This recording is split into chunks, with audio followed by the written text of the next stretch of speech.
All righty, guys, I think it's time for us to get started. Welcome back. I hope you all had a wonderful and restful spring break. Maybe somewhere warmer than here, maybe not. That's okay. I'm glad to see you all back. I have handed back your exams. Overall, they went really well. For the most part, there are just a couple things I do want to touch on before we jump into anything new. I've also given you a handout for our DNA extractions on Thursday. So this is going to be the protocol you will be using. You do not have to memorize this. You will never have to memorize this. But I want you to have it so you can look at it ahead of time because there are a lot of steps. And we will talk about it in the lab, but I just wanted to go ahead and give it to you because it's not on Blackboard. So keep that for Thursday. For the exam, what I do want to talk about, so there was really only one question that I had a lot of students do the same kind of mistake, which wasn't really a mistake. I think it was more of just a misunderstanding of the question. And so that was my very last one, question 5, which asked about so you're a vet and you give, or you have a dog that has some kind of infection and you think it's a parasitic infection, but your colleagues say that you should give them antibiotics. And I asked sort of, why is that problematic? And what are these different antimicrobial agents? I had quite a few students that talked to me about the antimicrobial agents we went into in lab. So those were the antiseptics, disinfectants, and then our antibiotics. And that's fine. I gave partial credit for that. But what I was really looking for was a discussion. So remember when I drew that umbrella on the board and I said antimicrobial, and then under here I drew, we had antibiotic, which was for, what is this for? Bacteria. And then I had antiviral. Yep. And then we had fungal and we had our parasitic. So this is what I was looking for more than that antiseptic versus disinfectant, because the antiseptic disinfectant doesn't really come into play in this question. So I did give you partial credit if you talked about that and you gave me a correct description, but this is more of what I was looking for. So it's a parasitic infection. You should be administering an antiparasitic medication of some kind, not an antibiotic. And the issue with giving an antibiotic when we don't actually have a bacterial infection has to do with that creation or potential creation of antibiotic resistance, and it could alter the natural bacterial flora. So that's kind of what I was looking for there. That was really the biggest question, misunderstanding, I think, of what I was asking for there. Everything else was really good. The only other thing I am obligated as a scientist to talk to you about is that reminder. I assumed, and I should not have assumed, that we remembered this from our lower level classes. But when I want you to write a scientific name, and I specifically say to write it in correct notation, remember that when we are on paper, my genus here, always capitalized. So we have genus. And then I have my lowercase species name. I'll give an example in a second. And when it's written out, it gets underlined. So, and you don't have to always write the genus name out. You could just do G, species, whatever it is. And then when you see it on my PowerPoints, when it's typed up, it gets italicized. So if we did not use proper notation here, then I did take off a point because I did ask for proper notation. So this is what I'm looking for. So Bacillus cereus, for example. So my Bacillus cereus here, if I were writing it properly, we have that capitalized genus, lowercase species underlined here is what I was looking for. So I saw that a couple times. We had the correct names. We just had written them differently. And this is very important to me. So I wanted to make sure to correct that. Do I have any questions about the exam or any of this?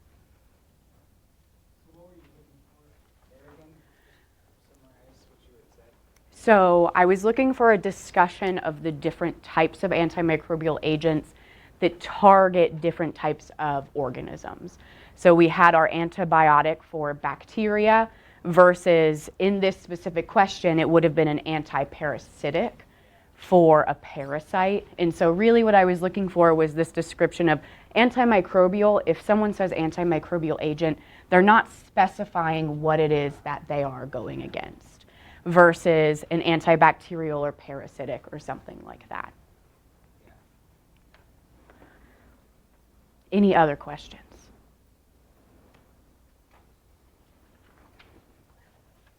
Okay, all right. So up until this point, we've gotten sort of the foundation of micro and sort of defining things, and we've done bacterial diversity and we've done eukaryotic diversity. And so now it is time for us to talk about viruses. So we are going to have a lesson today on viruses, and then we are going to be moving into genetics. So viruses, kind of a hot topic in today's world. They always have been a hot topic. Before I get started, what are some viruses you guys can think of? COVID, HIV, yes. Rhinovirus, influenza, very good. Epstein-Barr, yep, that's a pretty big one. Hand, foot, and mouth disease, yes, that is a virus. Common cold, yep, that's rhinovirus. What was that? Herpes is a virus. Yep, so herpes simplex is often, there are different types that we'll talk about that cause. Yep, HIV, smallpox, measles is another one that's going around. What's another current event? Bird flu. Yep, bird flu, which is a type of influenza. So avian influenza. H5N1 right now. Yep, so there are also different types of influenza, so I've just listed some really common ones here of different types of viruses. So this is something we have all heard of, right? It has affected us all in some way, shape, or form in our lives. I am getting over a cold right now that probably was just a rhinovirus. And so you go to the doctor, they can't really do much for you, which we'll talk more about because it's a viral infection. And antivirals are really hard for us to create. And so viruses will forever be something that is going to impact humans and our economy and the organisms that live around us. So we're going to talk about how viruses are defined and the diversity of them today. Again, this is a handful. There are so many different types of viruses out there, and there are different strains of viruses, just like there are strains of bacteria. So when we say something like H5N1 for the avian, so if this is avian influenza, H5N1, this is a different strain than avian influenza that might be H4N1. So we give them different strains dependent upon oftentimes when they are found, how virulent they are, what their virulence factors are, which we'll talk about later as well. So if you hear me using strain names or numbers like this, that's all that means, is it's a specific strain that we're talking about. Okay, when it comes, yeah. What do the letters stand for in the strain names? That's a good question. I'm not sure. I'd have to look that up. I want to say this is number, but that doesn't make sense because this is usually what changes. So I'd have to look that up and see how they designate that. When it comes to other organisms, the strain number, or the, not number, letter, is often sort of where it was found or where it's hosted. So for example, Cryptomonas ovata, CCMP 2824, which is a type of eukaryotic microbe. That lettering is because it's at a specific culture collection. Now that's for a different organism. You can order that, you can buy it. You're probably not going to buy influenza, but you could if you were doing research on it. So I'd have to look in to see if that's the same because I'm not entirely sure. It's a good question. Okay, with our viruses, the first thing we have to do is talk about some definitions. So we have talked a little bit about viruses in the past and how they are ubiquitous. They are found all over the place. They're in the water, they're in the air, they are on our plants, they are on the surfaces, they are inside of us. A big part of our DNA, about 10%, comes from viruses that we'll talk about later on. So these guys are all over the place and they impact every single taxonomic group that is out there. So there is not an organism out there that is going to not be infected by some kind of virus. All viruses in general are non-cellular, meaning that they don't have all of the basic components of a cell. So if I go back, oh, that one doesn't work, to my Bio 150, and we define what are all the things that a cell has in common. The first thing is going to be a genome of some kind. The next thing is going to be cytoplasm. And then we have ribosomes because we need protein synthesis. And then we have some kind of cell membrane here that is keeping it together. Viruses, they have some kind of genome, usually. They have a cell membrane. They do not have cytoplasm. They do not have ribosomes. They cannot create their own proteins. They can't do their own metabolism. So that's what makes them non-cellular. So there's essentially just little protein packets of DNA or RNA, which we'll talk about. They all have a very similar structure. So they have an outer membrane or protein capsule known as a capsid.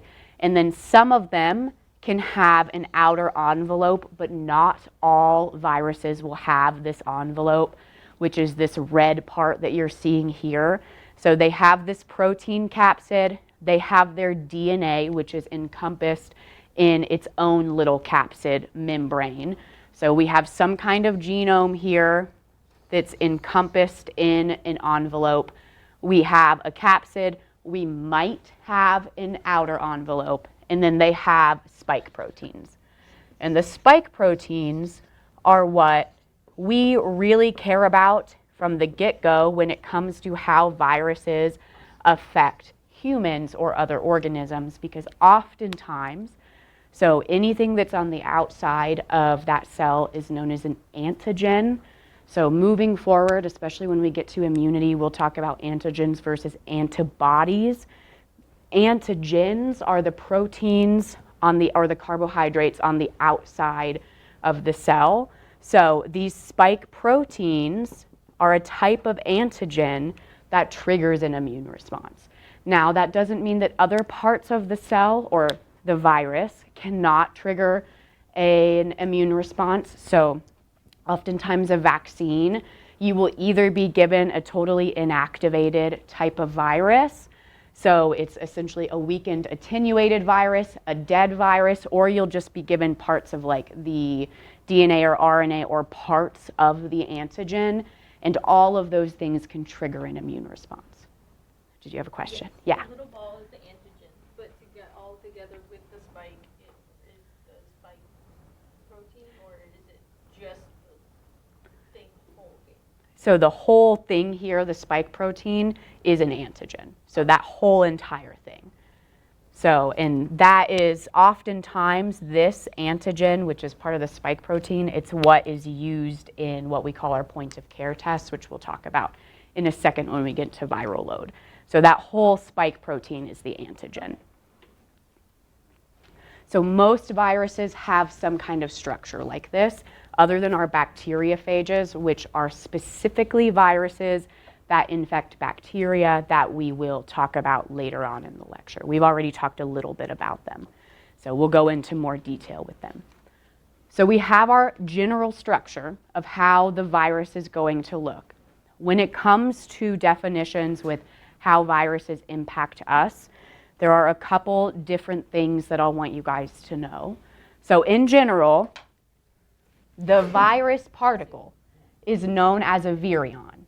So you're a certain number of virions that can cause an infection, or a certain number of virions that can be found inside of a cell depending on if it is infected. So The viral load is the number of virions present inside of a system or a cell. So this can differ with where you are in your infection status. So if this is my graph where I have time here on my x-axis, we'll just do hours, but it's arbitrary as always. And then the y-axis here is the viral load. So the number of virion individual virus particles present. Usually this changes as you get different symptoms. So when you are first infected, you have a low viral load, something like this. And then as the virus starts replicating inside of your cells or whatever the host cell is, that viral load will increase. And this is often when you start seeing symptoms. So the viral load hits a certain point where we start being symptomatic, and often you'll get like a fever. That's always a fever or sore throat often is the first symptom for most viruses, especially rhinovirus that you're going to pick up. And then it continues to increase until your immune system kicks in. And then, ideally, your immune system does its job. It starts killing the virions, and so that viral load decreases. And so your symptoms will also vanish as the viral load drops. Usually by the time you're over here, you usually just have some mucus hanging out, some congestion, because that's where the antibodies come from that help attack the virus that we'll talk more about in our immunity lecture. So the viral load changes as your infection changes as well. Oftentimes, the higher the viral load, the more symptomatic we are. That's not always the case. So of course you can be asymptomatic and still have a high viral load. This is highly dependent on your immune response and genetics and also the virus we're talking about. So this is typical, that higher viral load equals more symptoms or worse symptoms, but it's not always the case. And this is really important because especially for something like HIV, if we are treating a really severe virus or trying to mitigate the virus in some way, we want to see if this is, so I'll draw a new one, if this is my time and this is my viral load, and this is where I'm at, if this point here is where I give some kind of medication, ideally, what I will want to see, if that medication works, is I'll want to see that viral load start to go off. So it should start to drop because ideally the medication will start to help with mitigating the virus and viral load. So if you see that viral load continue to go up even though you've administered a medication, that can tell us that medication might not actually be working and we need to try something different. So we measure the viral load as something, especially for really severe viruses, to help us see the viral progression of some kind of infection. There's also a specific viral load that is often called the point of detection or the detection dose. So if we go to my COVID tests, so those rapid tests, you can take it home now, or if you've ever had a strep test done or an influenza test done when you've gone to the doctor if you've been sick. So we have our little window here, and this is where you put your little droplet for your test after you've swabbed your nose or you've spit in a tube or something. And you'll see that water or that liquid move forward from the droplet into the test zone. What's in here are going to be specific, so this is your control and this is your test. You will have specific antibodies against this specific antigen so that when the antigen, if you have it in your sample, comes in contact with the antibody, it will cause a line to be here. So oftentimes, this is how we build what are known as point of care tests or POC tests, you'll see them called. These are really rapid tests that allow us to essentially test for how present is the antigen in your body. Now, if your viral load's really low, that's how you can get a false negative. So you're still carrying the virus or the virion, but you don't have enough to meet that point of detection to actually get a positive test. And so that's why if you are so far, if you're past a fever, if you have a bunch of congestion, oftentimes you're too far to get a positive test on these point of care tests. It's usually when you are still struggling with that fever and some kind of sore throat or sort of the original symptoms within 24 to 48 hours is when you usually want to take these tests, because that is going to be when your viral load is highest, when you start having those kinds of symptoms. So the viral load is something that we are often measuring, both if we are monitoring a medication, but we also use it to create sort of these equipments that are useful for us. Do I have any questions about this before I switch to a different definition? Yeah. So the point of detection is when the symptoms start or when it's worse? The point of detection, or the detection limit, essentially, is the number, it could be 50, 100, whatever, that you need to get a positive test result.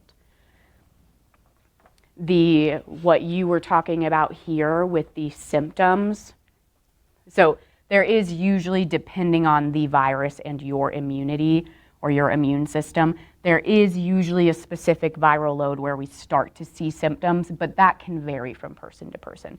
So we can't like measure your viral load and say, okay, in 10 minutes when you have 70 virions, you're going to see symptoms, because that's going to vary from person to person. That's a good question. Any other questions?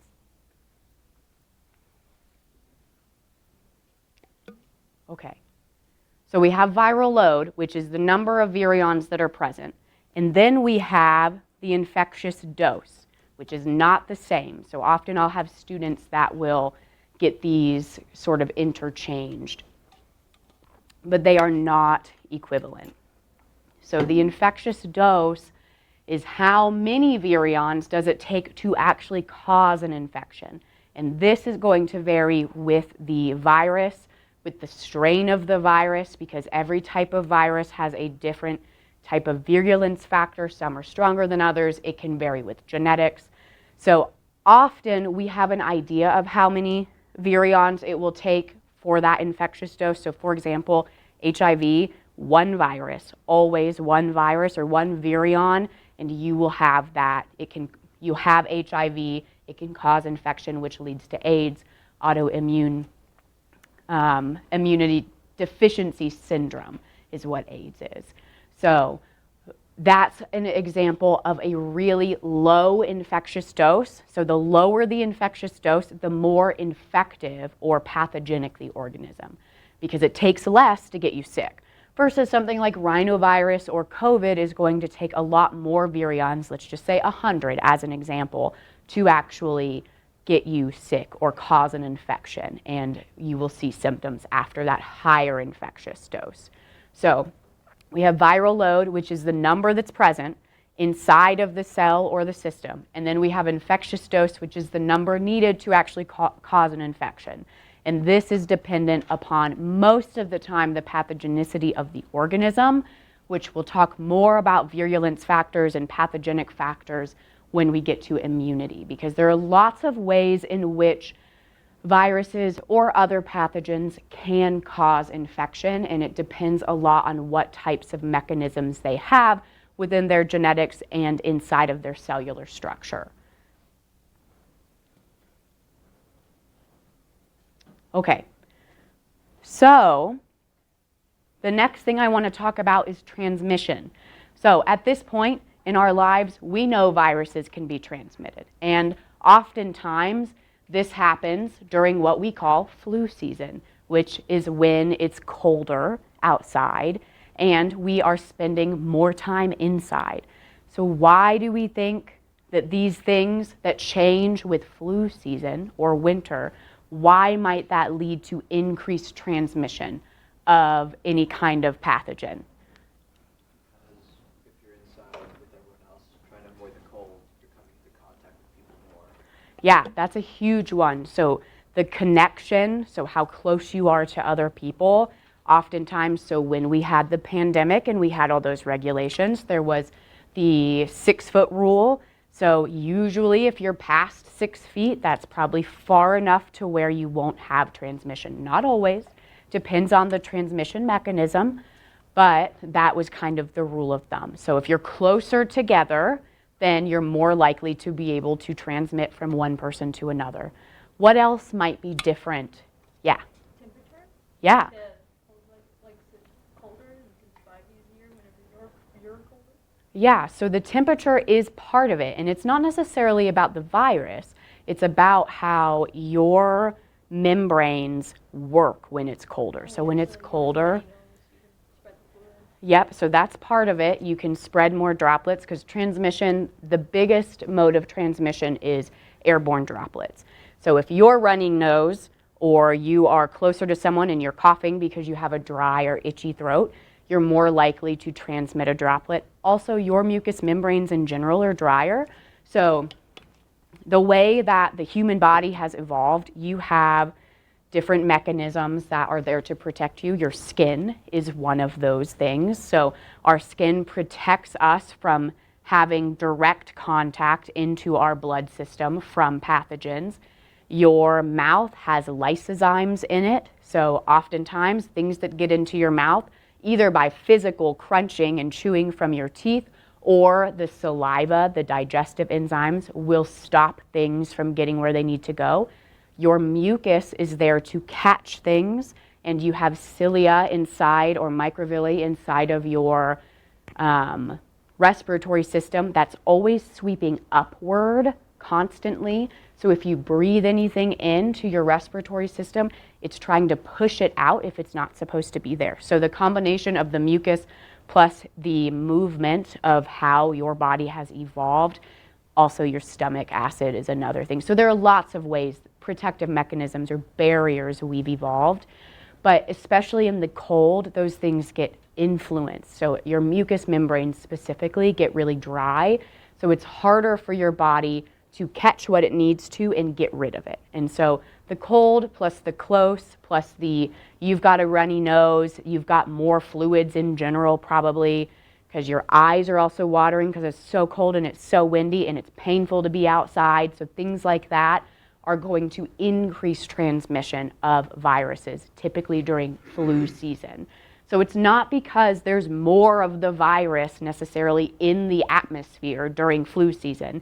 It's just because there's a change in temperature and a change in how we interact, it leads to a change in how much of the virus can be transmitted. And then, of course, that creates more virus. So it's really thinking about it as an ecosystem as a whole. It's not just about the virus. It's about how everything is related and how we are connecting to one another and what's around us. So there are certain things, of course, that we can do to decrease transmission, which includes space. It includes covering your mouth when you cough, washing your hands, wearing a mask. So all of these things are going to decrease transmission, primarily because the ways that transmission occur through aerosolized droplets, through physical contact, whether you're picking it up from an environmental system like a desk or from touching a friend, something like that. Blood contact is another, or any kind of other fluid that can come from the body. So that often will happen if, say, you share a drink from somebody and you had a cut in your mouth and they have a cut in your mouth, and that now you have transmitted a virus through blood contact. Also, that's really why it's so important that we do not reuse needles in hospital or medical care, because that would be potential blood transmission for viruses or other pathogens. So the way that transmission occurs is what we're trying to mitigate when it comes to these different kinds of things that we implement during flu season or during times of high infectivity and transmission. Do I have any other questions about this? Okay. All right. the next definition for my viruses, so we're just doing a bunch of definitions before I get to actual diversity, is the host range. So the host range, as the name might suggest, is the range of hosts that a virus can infect. Now, some organisms, some viruses are going to be really specific. So they are going to only infect one type of organism. That's what they've evolved to do. That doesn't mean that can't change. But for example, we have the tobacco mosaic virus, which is what I'm showing you up here. So a normal tobacco plant, nice green, lovely leaves. But the tobacco mosaic virus is going to cause issues with the plant's sort of cellular structure and machinery that leads to this really beautiful mosaic pattern that you see, but that it is going to influence its ability to photosynthesize, its ability to keep and retain water, things of that nature. So it is very pretty. So this means, so it's the tobacco mosaic virus. It's called that because it only infects tobacco. It's not going to infect any other type of plant or human or cat or what have you. So the host range for this organism is just tobacco. But that's not necessarily the case for all viruses, and virus host ranges can evolve very rapidly, which we'll talk about here in a second. One of the big examples that we are all familiar with at this point is going to be our COVID virus. So this one originated in bats, and then it evolved. So there's just some slight change in either the genome that we have here, the spike protein, which is always still going to be related to the genome, since the genome is always going to be what tells the virion what proteins to make. So something changes in the DNA or the RNA that leads to a change in the virus that allows it to infect other organisms, or it changes its virulence so that it can then cause more damage, and that leads to more rapid potential evolution. So we started in bats, it evolved to primates, and then other mammals. So oftentimes this can be sequential. It will move to something that is similar. These are all warm-blooded in some way, so there's some kind of connection here. It's unlikely that a virus that has evolved to infect humans is going to evolve to infect fish. So that's really unlikely, very different kind of evolutionary histories and physiologies. But a virus that infects a human could easily evolve to infect a cat because we're both warm-blooded, we have similar physiologies, things of that nature. So the host range can always change, and there are different levels that this can change that we're going to talk about. Yeah?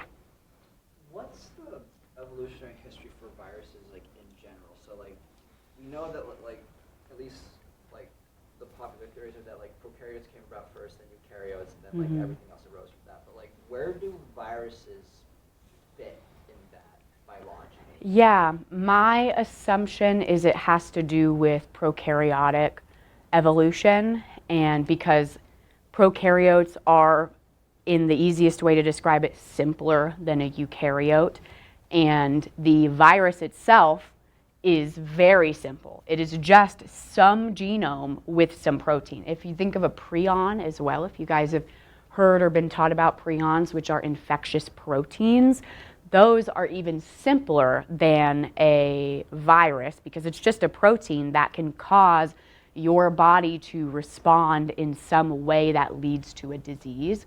So it really was most likely some kind of mutation in the growth and evolution of some kind of bacterium.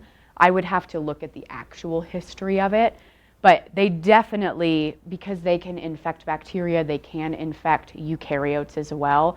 I would assume that they came long before our eukaryotes did. So they originated most likely during that creation of proteins, so biomolecules, like when we think about there was a lot of heat and there were this special types of elements that were present in electricity, and then we had a virus. And so it just sort of was a spontaneous evolution once we had biomolecules around. It's a good question. Yeah. So a virus can overtake its host. Mm-hmm. Would that mean that it can become like create its own So unlike parasites, so some parasites can really control what the host is doing. The virus doesn't quite do that. The virus isn't that advanced in some ways. It is just there to take over the machinery so it can create more of itself. It's not necessarily, it hasn't evolved to necessarily keep the host alive in the way a parasite has. Because a virus can be spread even if a host is not alive, because you just need the virion particle in order to get an infection. So that's a little different. So we have the host range. What I'm going to talk about now is the different levels that host ranges can evolve. So the way that they evolve, before we get to the levels, I forgot about this one. So we've talked about this before. I'm going to talk about it specifically with viruses now, though. So here we have the Red Queen's hypothesis, which is that idea we've talked about that the pathogen and the host are constantly evolving in return or in response to each other.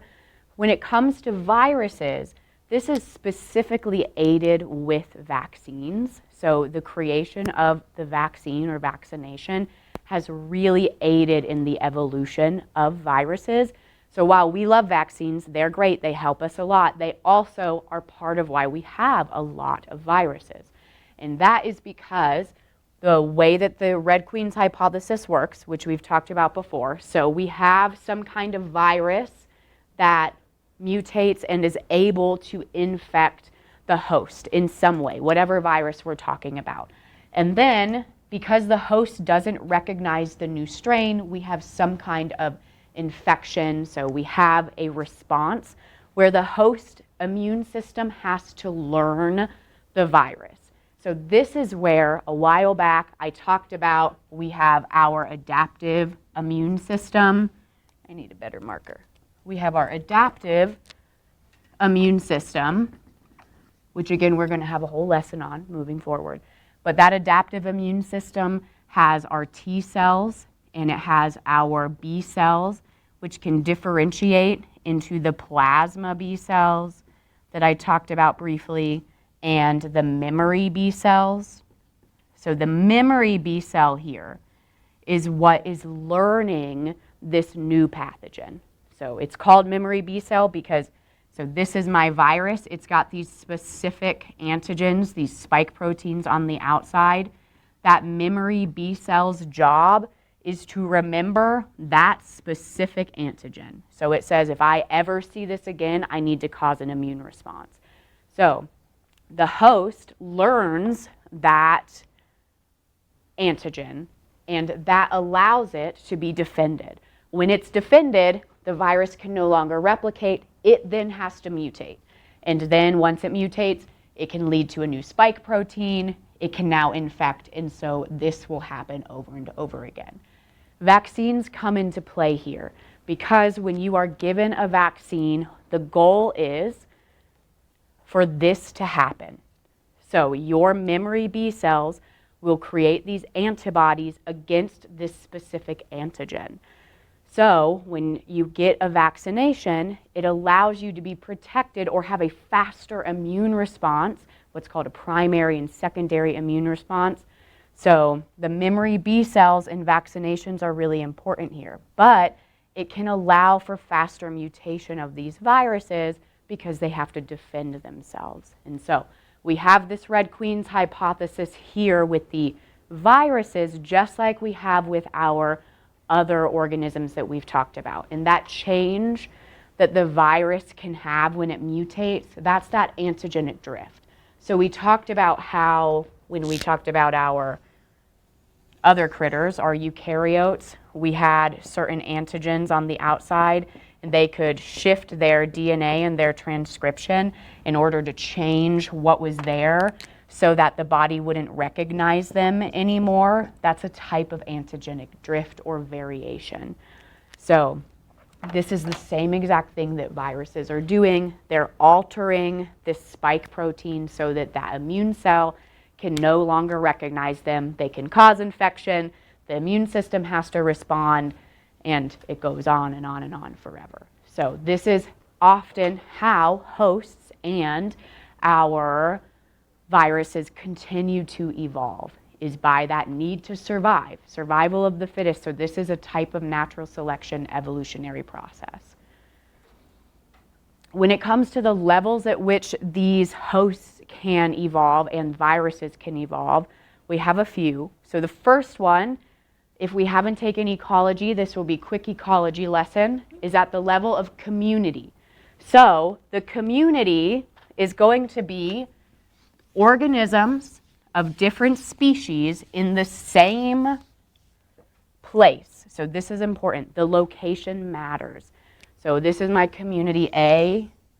Community A is, I don't know, in Santa Fe, New Mexico, because that's the first thing that came to my head for some reason. And then we have community B here. That is in Minot, North Dakota. Okay? And I could have the exact same species. I could have the cat and the dog and the human in community A, and I could have cat and dog and human in community B. But even though they are exactly the same community composition, they would be completely separate communities. The virus is going to evolve at the level of the community, which means we have multiple species. The virus can evolve from infecting the cat to now also infecting the dog to now also infecting the human in the same community. So just because this happened here doesn't mean it will necessarily happen over here. So community level is going to still be important to location. Same thing for population when I get there. So I like to describe this. My home is a community. There are 2 humans in it, and there are 4 cats, and there are also some brine shrimp. Okay, so that is the community of the Schomaker home. So that would be here. If I had a virus in my human body, then that could potentially evolve to infect one of my cats. Probably not the brine shrimp, but you never know. And then the cats could pass that back on to my partner or to another cat. And so that would be the level of community when I have multiple species involved in a given location. The example up here that we have, so the herpes virus, this is something that has actually happened.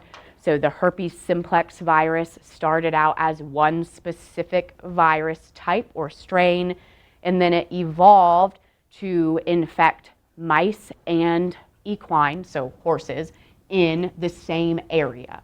So it has to be in the same area or else that virus probably isn't going to be transmitted. That's the whole location part. So the mice and the horses were probably on the same farm when this occurred. And so it could have started, say, in humans, and then it moved into mice, and then the mice were around the horse, and then it evolved to infect the horse. So that's evolution at the level of community. This is often what we're talking about when we have any kind of, we talk about something like the bird flu, which is our current event that I want to talk about. I want to spend a little bit of time on because it is something that's happening right now. Now, I do want to say the bird flu is unlikely to actually get to the human level just because of the way that it, or to cause crisis at the human level. It has infected humans, but most humans will probably be fine with the avian flu for this specific strain that we'll talk about. So this is a virus that specializes in chickens. And this is something that oftentimes when an animal gets sick, they are not a farm animal. They don't produce eggs or milk or things like that as well. And if they do, that tends to also carry the virus because if the virus is present in the organism, it can easily spread to different parts of the organism. So if we have a chicken that has the bird flu, it is very possible that the meat or the eggs that come from that chicken are going to also carry the virus, especially if we are not following proper sanitation procedures. Now, this is a problem for the economy because most of the time people don't want to eat a a chicken or any kind of farm animal that has been vaccinated or has been given antibiotics. For some reason, even though there is not a lot of evidence that that's going to cause issues for humans. It's just one of those socio-political things. So instead of giving the chickens vaccines, they kill the chickens. When we kill the chickens, that means we have less chickens to get eggs from.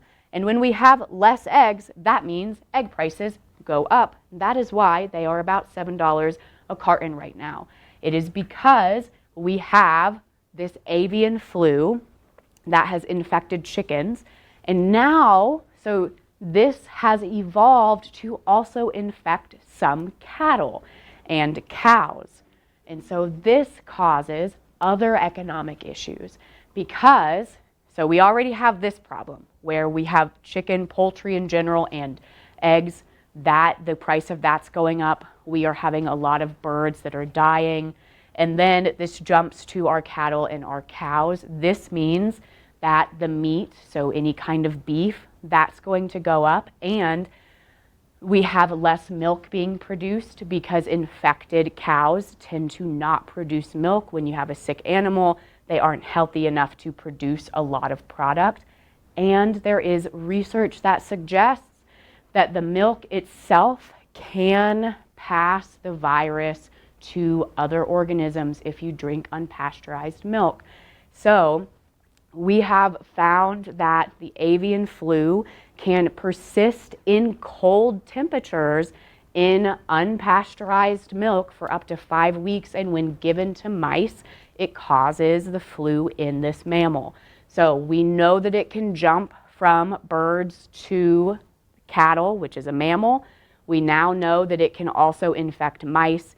We have had evidence of it in humans as well. But this is part of, if you heat your milk, if it goes through proper pasteurization, then that usually isn't going to allow the virus to survive. And this is why it's still safe to drink milk, even from some cow that has been infected, as long as it has been pasteurized.